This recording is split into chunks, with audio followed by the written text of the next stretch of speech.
In 1970, Mooney and two cohorts wander into a museum in broad daylight and steal 4 paintings. When holding onto the art proves more difficult than stealing them, Mooney is relegated to a life on the run. The Mastermind is directed by Kelly Reichardt and stars Josh O'Connor, Alana Haim, Hope Davis, John Magaro, Gaby Hoffmann, and many more. So Jeffrey, what do you think about The Mastermind? So The Mastermind comes to us from Kelly Reichardt. She is certainly one of my favorite American filmmakers. I love virtually all her films. I just want to give a quick shout out to Old Joy, which is one of my favorite films of all time and was her second film. This is you have it right there. This is going to become like a series of just us pulling out criterions. If you're a male and you have a male best friend and you guys are still really good friends, watch this movie and have a deep talk. It's great stuff. Sorry. Anyway, I love Kelly Reichardt. Kelly Reichardt makes very, very finely detailed films that are often called minimalist, but I think I was like reflecting back on the review that Dominic and I did for the new Jim Jarmusch movie where I called it minimalist. And that movie is minimalist in a very different way. And I felt like Dominic's criticism of that type of minimalism was an excuse for nothing to happen when it's like you're saying it's a style, but it's really just an excuse to not do anything. Whereas Kelly Reichardt, there is so much going on. Like it's films that are like so finely detailed, but it expects you to sew those films together. And they seem really boring on the surface, but they're really not that boring. This is yet another really successful film from her that has a lot of elements that I just find cozy as a viewer, mainly being this focus on process, like a main character who has this like combination of deep melancholy and selfishness that's hard to overstate, and an aimless undoing in the second half. Kelly Reichardt kept saying that people would call this a heist movie, and she felt like it was more of an undoing movie. Yeah, I completely agree. The heist is kind of like the springboard for this undoing in a way. Yeah, I mean, as always, too, the details in terms of characterization with Kelly Reichardt is extraordinary. I think this is actually something that's kind of important to say from the onset is she never really gives an explicit reason why he decides to do this. But there are just so many details, and like her details are woven into her setting, it's woven into the way a character stands, it's woven into the way a character dresses, into what he decides to react against and what he decides to keep silent when talking to other people. You can get really caught up in the psychology of this person. There's just like so much to soak up here that I was just really impressed by this film, as I always am. Yeah, I'm sure a lot of our conversation is actually going to happen in a spoiler section because there's a lot of those fine details that I'm sure we're going to get through. Yeah. But I agree with you. I really enjoyed this film. I think it's one of those films where seemingly nothing is happening, but everything is happening. And we love those types of films. And we love reviewing those types of films because we love discussing those details. As we were talking about, or I guess our Blue Moon review is going to come up next week. But in this context, we had just filmed our Blue Moon review. So we're actually filming this right after, but this one's going to go up first. Anyways, in that review, I'm going to mention how I loved how it's like a character-forward film, and this film is much of the same way when it comes to Josh O'Connor's character. Except this guy never says anything. Yes. And in Blue Moon, he can't shut up. That's so true. Yeah. Josh O'Connor, I think, is absolutely perfect for this role in this heist movie. He's playing this father of this suburban neighborhood family. He comes across just so endearing as an actor that I actually was fighting so much with myself of my initial impression of him. So it's like I had this impression and I'm constantly defending this impression in my head as the film is just like pulling me slowly away from it. It just got harder and harder to find this man endearing regardless of how endearing he looked. Yeah. The things that he does say, you see how it becomes filled with a little bit more desperation, but also just unintelligence. This movie is basically surrounded by this heist that he starts, and he gets these 4 paintings like we said in the beginning. But I swear, this is like the dumbest heist of all time. It's so dumb, and that's kind of part of the humor of it. Yeah, she was like, what does like a heist actually look like? You know? Yeah. And it takes a while, and it's not as fun as it appears in movies, and it's actually like quite boring and process-oriented and procedural, and that's what she shows us here, and it's just really funny. Yeah, and you know, she plays into it really well with just the time period being in the 70s. The costume design is so on point. The set design is so on point. The music, there's this jazzy soundtrack that's playing in the background that's just really good in this film. We talk a lot about like uniformity in film and like film having an identity. This film has an identity. It's tied together by its characters, its time period, its set design, its costume design, and its soundtrack. So it's just really well choreographed, this entire project. Yeah, I mean, as a great lover of jazz, I absolutely adored this soundtrack. And not only that, but a great lover of jazz rhythm sections, because this is primarily upright bass and drums that we're hearing on the jazz soundtrack. The score is by Rob Mazurek, who I guess is from the Chicago Underground. I hadn't heard of them before this, but been listening to a lot of Chicago Underground since, and they're really, really good. Walter Reed Theater was like really packed, so we had to sit separately in separate things. And the first thing I did when this movie ended was the Mastermind vinyl. And to see if it doesn't exist yet, but I hope it exists eventually. Anyway, absolutely wonderful score. I want to echo what you're saying about the 70s aesthetic, just with the cars, the old station wagon. There's a great bit with them having to like unwind the back of the car window. Yeah. Great bit there. And she gets this opportunity to show everybody in cozy sweaters and skinny ties and these like old style suits. And I just think it like fits her aesthetic really well as a filmmaker, and also allows, again, a lot of these fine details to make their way into the film at a part of the period. So this reminds me a little bit of some accessory things, but some very humorous things of the time period. And so we have Josh O'Connor and Alana Haim playing the father-mother relationship. They're James and Terry, and they have two sons that are twins, and these twins were absolutely hilarious in this movie. And I just love the impression, like the way that they're formed right at the beginning is that you have the one that's just like constantly talking in the middle of a museum while everybody's like silently looking at paintings. And that was just like so nostalgic, and I think anybody who's been in a museum with a kid could like relate to just like how they just can't shut up about something. Yeah. And the little drawings, which were really funny. But notably to the time period is the way that the parents are treating the kids. Little things of like a kid locking themselves in the bedroom, and then the father has to go and get like a little screwdriver type thing to like unlock the door. There's just a lot of little ways in which this time period is reflected in the way that these parents are parenting, the way the kids are acting, the way they're interacting with the scenery, as well as like, the roll down window was such a big one. Yeah, that was a great one. Also, frankly, it's shown in the characters' marriage. Their marriage is pretty dull, and it seems like they really don't understand much about one another. They don't parent in the same way.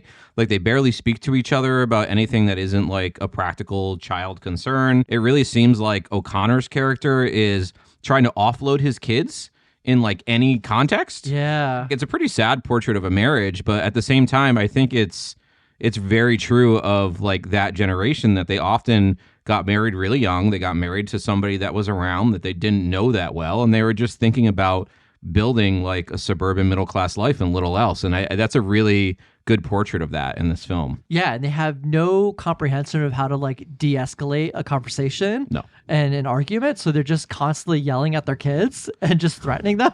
Although I'm on Alana Haim's side for most of this movie, but even so, like, yeah, she should have known a little more about this guy. Where do we go from there? Is there anything else you have to say about the I don't film, think or? so, because I want to talk about a lot of detailed things, and I feel like I don't want to spoil those for people that haven't seen the movie, so I think we have to go to spoilers. All right, that sounds great. So if you have not seen The Mastermind, now is the time in which we're going to go to spoilers. So if you want to see the film first and then come back and check out what we have to say, now is the time to go away and then come back. I always just we don't know. rambling. We don't know what we're saying. Well, I just want to make sure it's known that we're going to spoilers. Anyways, let's go into spoilers. Are you going to do the alarm? You're going to do the alarm. We don't need to do this. Is the alarm. So what do you want to talk about first when it comes to details? Do you want to go from the beginning? I guess like I want to talk about O'Connor's character and like why we think he would do this. And that's kind of like a broad question that a lot of different things from the film could fold into. Yeah. But that's kind of where I wanted to start, unless you want to start somewhere else. Well, we could start with that detail because there's this very specific thing that happens in this opening sequence where we find them in the museum. She's off like looking at some things, the kids are doing their own thing, and then he is walking around looking at the paintings. He's like observing them. So we don't really know what that means. We think he's just looking at paintings. And then we see that he comes up to a case and he sees these little figurines. And this was our first clue because he somehow jimmies his way into the case and he steals one of these little figurines and he takes it home. So he has this weird fixation with taking this little piece that he never means to give away. Yeah. He just keeps it as like a little keepsake, which I think is very interesting. That is very interesting. There's a lot of details with his character that I find interesting and contradictory. One of the first ones I think of is that he's jobless, but like certainly able-bodied. There's a thing that his father says. His father seems like pretty judgmental of him. He doesn't seem like a nice guy, whatever. But his father says something about one of his friends, somebody he knew when he was younger, and how they're doing so well with XYZ. And he immediately dismisses it as something that's beneath him. Yeah. As this film starts to build its details, is not this like sympathetic portrait of a guy who's at the end of his rope, right? We're getting more of like a failed adult who's blocking out any potential consequences of his actions. And that's not immediately apparent, but it becomes apparent like the further the film goes. And it gives us some more tidbits about his character. Like we learn that he was an art school dropout. We learn that the paintings that he stole were ones that he greatly admired during his art school days. From there, the film just leaves his motivations up to the audience. And it seems like as the film goes on, this character is increasingly rash and he's increasingly trying to avoid the karma that's going to find him eventually. Yeah. Right? Oh my gosh, I put karma in my notes. I was like, karma's coming. This character is like, he's always trying to stretch justification for his actions when they're really not warranted most of the time. Yeah, I completely agree. And it is very interesting in deepening that character portrait. We have this scene with his mother. The mother is played by Hope Davis. Mm-hmm. She plays Sarah in the film. And this is really a meaningful scene because she is dressed really nicely. They're at this seemingly very nice restaurant, and he is asking her to borrow money. And in that conversation, we learn that she has already let him borrow money. Many times. Yeah. Many times. And so he's saying he's got this big project that's coming up, and that's why he needs the money for all the equipment and materials. And she's like, here we go again. But, you know, she does it because she gives everything to her son without stopping. And she doesn't want the dad to know. Yeah, and she doesn't want the dad to know. And it's a very telling scene. But in that, we find out so many different things. Her relation to her husband, her relationship to her son. We find out that his parents are pretty darn wealthy. Yeah. If they have enough money that this money could just go missing and her husband won't know about it, because it must be such a small sum to their overall wealth, I think that's just very telling. We find out some other details that are interesting, like his father is a judge. We find out he's some kind of famous retired judge. And Josh O'Connor's character, James, likes to flaunt that when it makes sense for him, like when he's being questioned by the police. We also find out that his parents are on the board, or they're some sort of donors or members of the art museum that he's going to steal from. Yeah. Which is messed up. Yeah. Especially considering that he's taking money from his mom to do this art heist of the museum that she's on the board of. Yeah. Yeah. This guy's way of like, whatever self-manipulation he's doing is crazy, and it's beyond me. And I think this is a portrait of a man who is increasingly more interested in his own self-mythology than he is in reality. And So it's really hilarious you said that, because in my mind, as I was going to respond to you, I was going to say, this is a portrait of a man. And then you went and said it. Was the most bizarre thing in my head. I'm just saying, but this film to me was a portrait of a man who grew up in a very privileged life. Because they received everything in life, they're incapable of making anything of their own. So in that sense, he has to steal these paintings because he's incapable of making one. Gosh, there's I don't know if we can go here right now, but there's a great scene with Gaby Hoffmann later in the film. Yeah. Is that going too fast? Oh, it doesn't matter because we're in spoilers. We could just jump around. Yeah. There's a scene with Gaby Hoffmann towards the end of the movie, and we find out Gaby Hoffmann was only on set for like 2 days. She's barely in the movie, but she has like probably the most pivotal scene in the film, which is she basically calls him out. She's the only person that really says, your whole thing and your mess of a life, don't bring that here into my house. Yeah. And she was like, think of the position you've put us in by being here, because we're essentially housing a felon, and you're only here because like you're our friend. Yeah. That boils down essentially what she says. And then they have this like, he leaves the next day, and they have this amazing like 30-second scene outside where they're just completely silent with one another because there's nothing more to say. It's like the closest thing we get to like a moral condemnation of the character. And even Kelly Reichardt talked about this when we saw the Q&A, that she had some trouble writing this character because she felt judgmental of him. And I think that like, oddly, she does a really good job of mostly divorcing that from the movie and putting that into the details that you could put together yourself. Yeah. But I'm not sure this movie is the same without that great scene from Gaby Hoffmann. Yeah. No, I completely agree. She clocks him. Yeah. But she's the only one that does it in a way that's still like there's still humanity attached to it in some way. Of course, like she feels for him as a friend, but also she recognizes that this behavior just won't do. She says like colloquially, "Oh, those were always the paintings that were in Professor so and so's office that you looked at." Yeah. So they clearly went to school together, which likely means that they were in the same major. And these people made something of themselves. They live a simple life, but it seems happy enough. They read the newspaper. They enjoy drinking coffee together and having fires. It's a nice, simple life. And like, why is he so above that? I think the film is like, it's so amazing to show you just that like 15 minutes of that marriage, just to give you a counterbalance to what his life could have been. Yeah. That he thinks he's better than. And I think that all comes to his upbringing and just that attachment to wealth. And that's really interesting because the film has this huge like political underpinning. Walter Cronkite's always on the TV. It's always reminding us of Vietnam, of civil rights things going on in the background. And he's like not engaged with this at all. There's even a point where John Magaro suggests like, oh, like how about you go up to Canada? Like there's like a retreat there and there's like some feminists and like draft dodgers and stuff. He's like, oh, I don't want to go with those people. Yeah. Everything's beneath him. Everything's beneath him. But like at the same time, there's this like political climate going on around him that he's just too privileged to notice.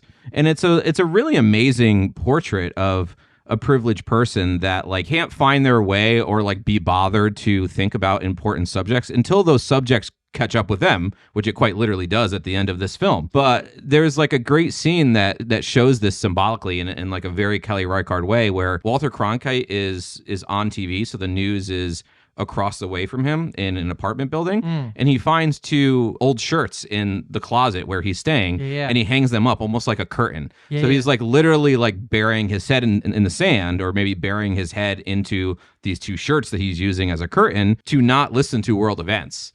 So that's another really interesting underpinning. And I mean, I understand the political implications towards this character, but I'm curious if like she like had other ideas in mind for all of the politics that she infuses into this film. And we're reviewing it at a time that it's not out yet and there hasn't been a lot of writing on the film, but I'm really interested to read like some good film criticism about the political atmosphere, because I feel like there's more there than I really grasped on a first viewing. Yes, and since you said it again, I think we should just call the slogan of this review "The Portrait of a Man." Because you used Did I it say again. that? I didn't even You notice did I use said it that again, yeah. Yeah.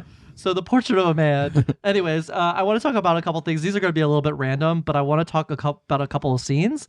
And one of them is this moment in which he is taking the paintings away from his house. There's a particular moment in the house where when he first brings the paintings home, he takes one of them and he hangs it on his wall and he just stares at it. It's kind of creepy, but it's also, he's just like admiring it in his space. Yeah. And I think that's very telling. It's kind of like, have you ever pictured yourself being on stage and like singing to a huge crowd? It's kind of like that. Exactly. Yeah. Totally. It's like, look what I got. Yeah. And then hilariously, this isn't that deep, but like, I just thought it was really funny when he goes to this barn and he hides the paintings up in this loft, but he has the ladder, and we're just like, this scene drags out so long, but that's what makes it so funny. You're just like waiting for it. Yeah. I'm like, is he going to pull this whole box up? And then I see him like taking each painting out individually and bringing them up the ladder, and the camera's just sitting there this whole time. Literally in real time goes up the ladder, and you don't see him. You see him disappear up into the loft. I'm like, is he gonna fall? Is this whole thing just gonna fall like while he's bringing the paintings up? And then he goes to bring the box up and he's heaving this whole thing up. It's hilarious. Everybody in the audience was like laughing at this. And then he gets the box up. Then we finally cut and we're up in the loft with him and we see him putting the paintings back into the box. But while this is happening, he accidentally knocks the ladder and the ladder falls. So then he finishes putting the paintings in, and then he has to like slowly descend himself while his hands are holding onto the loft, and then he drops down and he falls into the mud. Yeah. He has to change clothes because when he comes home, the cops are there, so he has to change clothes outside. That's a whole thing. What's funny is, you're probably not keen to this, but there was, do you know how AMC does a screen unseen, and they show you? So they do this thing on like Monday nights once a month where they show you screen unseen, and it's like a movie coming out in a month or so, and they don't tell you what the movie is ahead of time, so you won't know till you're in the seat. That's cool. And they showed this movie. It went viral how much like audiences did not like this movie. Oh, really? Well, it's because a lot of mainstream audiences watched this movie being like, there's literally like a 10-minute scene of him climbing a ladder. And like, there is, but it's great. And I also think that there's probably something metaphorically going on there that I could dig into a little bit. I'm sure that she had something in her mind when she was like thinking about that beyond just the process of it. There's such a rich subtext to this movie that I don't know. God help you if you don't want to like put it together. It's great stuff. Well, you know what's underlying these scenes in particular? It's the way he has to hide the paintings, and it's the way he has to quickly change clothes so they like nobody could see that the mud was on him, because they'd be like, well, where were you? Yeah. I could see how major audience will maybe miss that or just find it too boring to kind of dive deep into those details. But really, all of it feeds into him not only just covering up this heist and his bad deed, but covering up himself. Yeah. And he's not engaging with who he really is. He's avoiding it. Yeah, completely. So I want to jump back briefly to that scene that you were talking about with Gaby Hoffmann's character. By the way, I love that her name was Maud in the film. Maud. That was such like a 70s name to me. I absolutely loved it. I want all their houses. Yeah, they have a really nice house. I like their house. Yeah, I do too. It reminds me of my friend Kate and Lyndon's house. Yes. Shout out Kate and Lyndon. Yeah, really purposeful items in the house, and you could feel like they cherish everything in their house. It's very maximalist, and it has a lot of plants and just a lot of good light. Yeah, it just feels like a home. Yeah, totally. It actually, that's a great point to make, because like the set design of that home versus their suburban home. Kelly Reichardt's amazing at this Yes. stuff. No, she really is. Like Yeah. every movie of hers is rife with this stuff. Yeah, Josh O'Connor's home is like so meticulously bland in a suburban way. Yeah. It's so perfect. Like the couches and the florals everywhere. And I was just like, this is what There's we're just like trying no to do. character. There's no character whatsoever. It's kind of like millennial gray nowadays. It's like, oh yeah, you just make all your rooms gray. Anyways, so yes, that's besides the point. Where was I going with this? So he's kicked out of that house situation with her character and John Magaro's character. And so that at that point, he's kind of on the run and he has nowhere to go. So he's trying to go to a friend's house. The friend isn't there. He meets this odd character outside the house. Oh, in like a robe. Yeah, in a robe. When's the last time he talked to any of these people? He's just showing up now because he's on the lam. Yeah, because he just knows he's connected with them. Yeah. So it's funny how his living situation is kind of like deteriorating as it goes on. If I had to criticize any part of this movie, it would be the amount of time that's spent on this moment of him finding his way through this situation and just like aimlessly going from place to place. Very Don Draper. Yeah. And I like the point. I think the point is necessary that he's aimlessly going from place to place, because it really hammers home the point that what was he doing? Like, what did he think was going to happen? Did he think he was just going to steal these paintings and just get away with it and nobody was going to come ask any question? Yeah. Especially with the way they did it. Like, this film is called The Mastermind. This is literally the worst mastermind of all time. And I mean, Did they say that in the Q&A? Yeah, I think they did. It's just, he's terrible. He has no idea what he's doing. It's like at the beginning of the movie, some guy bails. Like, he wasn't supposed to be involved at all. Oh, right. They call him the mastermind. Yes. That's right. And then he has to take over. And it's just like the most ridiculous thing ever. And that's another point, that he was planning this whole time to just pay other people to do it, which feeds back into the whole thing of him just having everything handed to him, life and his privilege. And so anyways, I think this whole scene lasts too long because I got the point. And once I got the point, I noticed the film kept going for like 15, 20 minutes from that.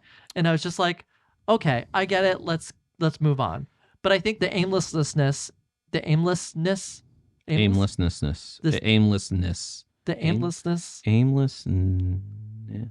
him being aimless in this moment is very important. I kind of agree with you, and I did feel that in the moment, but I have a suspicion that when I rewatch it, it will probably feel more of the whole, because when I was watching, I was kind of like, what are we doing here? Where are we going? And now that I know where we're going and I'm watching and I watch the film again, I think I'm not going to have that feeling again. I could be wrong. I'll report back, whatever. I do think that half hour of aimlessness quality gives us some of the most interesting details in the film. Yeah. I mean, there's the whole thing with the woman and the baby on the bus, and there's like all these things that he sees. There's a whole thing with him trying to steal the purse. There's there's a lot of good stuff in that 30 minutes that I do think heightens the film in some ways, but I agree with you that for a while it feels like we're on a certain track and then the movie like does last 3 episodes of Mad Men thing. Yeah. I understand, but like I was pretty much on board. So let's get into the old lady with the purse, because this comes at a point in which this is like this is the rock bottom. Yes, this is where he resigns himself to go to Canada. So he decides to get a bus ticket, but he can't afford the bus ticket. So then he sees the woman with her purse and the cash in her purse. So he starts following her. We're like, oh gosh. And then he fights her for the purse. He steals it. He gets caught up in one of the protests against the war. And that's when he gets arrested for being part of the protest, which just because he wanted to blend in. Yes, he wanted to use the protest as cover. But I think it's funny that his desperation and his need comes to the thing that he had all along, which was money. Yeah. His parents have money. He was in no danger of losing his home, losing his family. Everything that he had was right in front of him. When I first saw it, I was kind of like, huh? Once you start reflecting back on things, especially like when I sat down to get my notes together and I started thinking about the film again, I was like, yes, that actually makes a lot of sense. Yeah, especially seeing all these protests on the televisions and in the news, and then him getting roped up into one. The political atmosphere that he was avoiding this whole time ended up being the actual downfall of him because he decided to use it as a crutch. Exactly. It's one of those things that like you can ignore the political climate, but eventually it's going to find its way to you, if you ignore it long enough. So you ready to go to grades? Yes. A-. Great movie. No, I really like this movie. This is my second favorite movie that we saw at New York Film Festival. It is so rich in subtext and so rich in detail and just extremely well thought out that I'm really anxious to see it again. And I have a suspicion it could become like an odd comfort watch for me, as a lot of Kelly Reichardt's films have before. But yeah, I really like this. I thought it's great. It's one of my favorite movies of the year. Yeah, I completely agree. I also give the film an A-.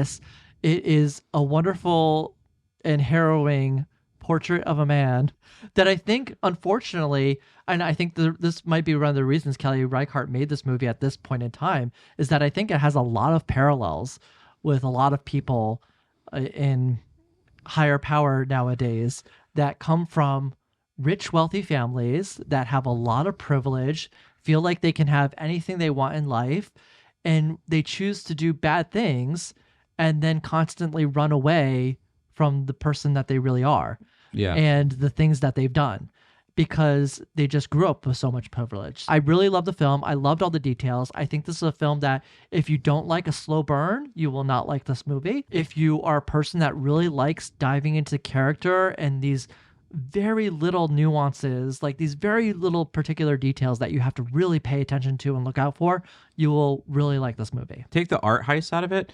I don't think Josh O'Connor is that different from a lot of people we know who are like ambivalent about politics.